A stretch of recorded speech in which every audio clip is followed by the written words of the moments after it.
Ko'zingiz burgutni ko'zdaqa bo'lishini istasangiz, mana shu mashqni bajaring.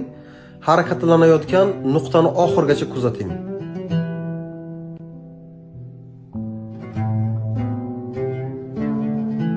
Ko'zingizda bo'ladigan barcha muammolarni mana shu mashq orqali yechishingiz mumkin. Ko'zda bo'ladigan charchoqlar, ko'zda bo'ladigan bosim, zo'riqishlar, qizarishlar, hattoki ko'z nuringizni tiklanishiga yordam beradi. Bu mashqni kunida 2-3 mahal 2-3 daqiqadan bajaring. Buni ota-onangizga va farzandlaringizga ko'rsatib, barchalaringiz birgalikda mana shu mashqni bajarsangiz, ko'z nuringiz avvalgi holatiga qaytishi aniq.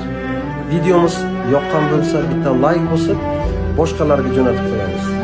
E'tibor uchun rahmat.